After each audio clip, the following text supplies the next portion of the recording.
सभी दोस्तों को नमस्कार। मैं आलोक श्रीवास्तव, सहायक प्रोफेसर समाजशास्त्र, किशोरी रमन पीजी कॉलेज मथुरा। दोस्तों लास्ट टाइम हम लोग चर्चा कर रहे थे समाजशास्त्र का जो इंट्रोडक्टरी चैप्टर था उसके बारे में, जो कि यूनिट 1 था। लेकिन आज मैं कुछ अलग बताना चाहूँगा आपको, क्योंकि आप लोग बोर ना हो जाएं और टॉपिक में आपका इंटरेस्ट बना रहे विषय पर, इसलिए मैं ऐसा कर रहा हूँ आज। तो आज का मेरा टॉपिक है difference between inductive and deductive method, आगमन और निगमन विधि में अंतर। ये बेसिकली रिसर्च से जुड़ा हुआ मुद्दा है। तो देखते हैं क्या अंतर दिखाई देता है इसमें। आप इसके अंतर को इस प्रकार से एक चार्ट बना सकते हैं आप इसमें, और एक तरफ आप लिख सकते हैं कि इंडक्टिव मेथड, इसे हम हिंदी में बोलते हैं आगमन विधि, और एक तरफ आप डिडक्टिव मेथड लिख दें जिसे आप निगमन विधि कहते हैं।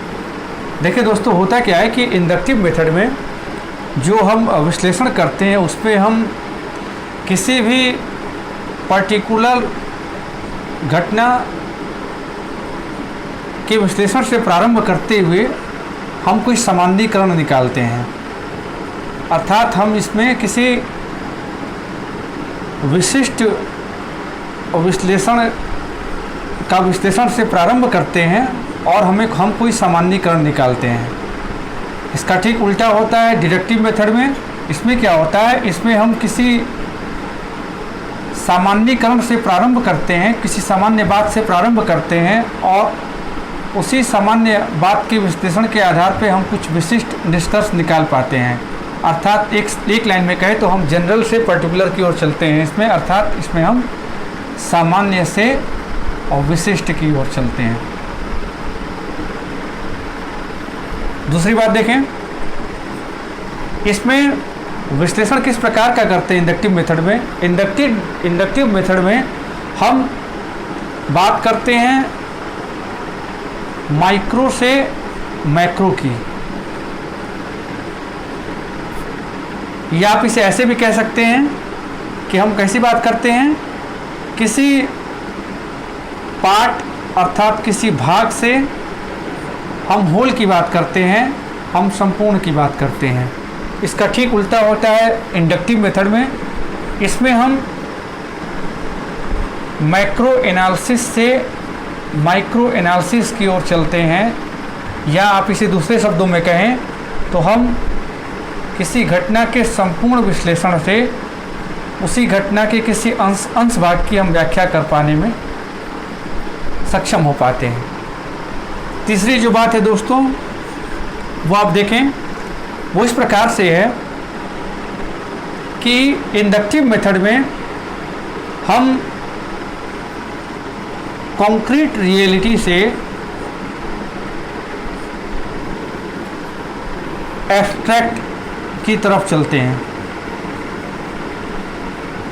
अर्थात हम मूर्त से अमूर्त की ओर चलते हैं।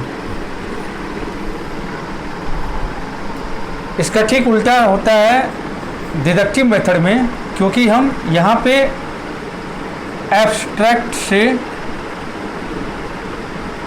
कॉन्क्रीट की ओर चलते हैं।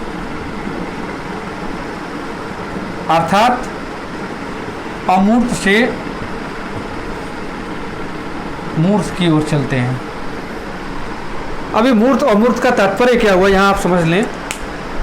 यदि विश्लेषण का प्रारंभ किया जा रहा है किसी मूर्त चीज़ से, तो मूर्त चीज़ का मतलब ये है कि आप जिसे देख पा रहे हैं, जिसे महसूस कर पा रहे हैं, वो चीज़ हुई मूर्त।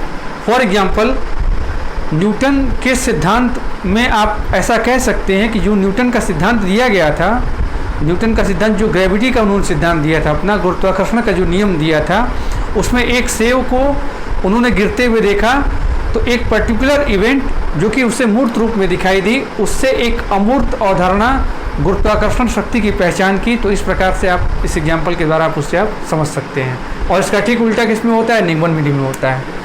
इसके बाद देखें आप, जो अगली बात है, इसमें आप सरल से जटिल की ओर चलते हैं। ऐसा क्यों? बता रहा हूँ अभी आपको मैं। इसमें आप सिंपल से कॉम्प्लेक्स की ओर चलते हैं। इसका मतलब ये है कि आप जिस चीज़ के विषय में बिल्कुल जिसे आप महसूस कर पा रहे हैं, जिसको आप देख पा रहे हैं, वो घटना सिंपल होगी, और एक लार्जर स्केल की घटना जिसके बारे में आपको विश्लेषण करना है, निश्चित रूप से वो एक जटिल घटना होगी। इसीलिए आप इसमें सरल से जटिल की ओर चलते हैं, इसमें आप सिंपल से कॉम्प्लेक्स की ओर चलते हैं। ठीक उल्टा किस में होता है? ठीक उल्टा होता है डिडक्टिव मेथड में। इसमें आप कॉम्प्लेक्स से अर्थात जटिल से आप सरल की ओर चलते हैं, अर्थात सिंपल की ओर चलते हैं।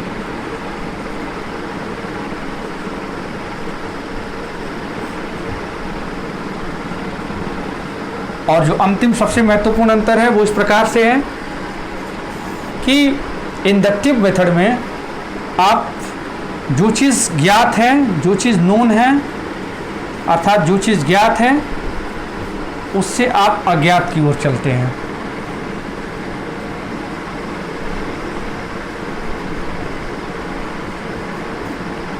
लेकिन ठीक उल्टा किस डिडक्टिव मेथड में होता है इसका? इसमें आप अननोन से अर्थात अज्ञात से आप ज्ञात की ओर चलते हैं।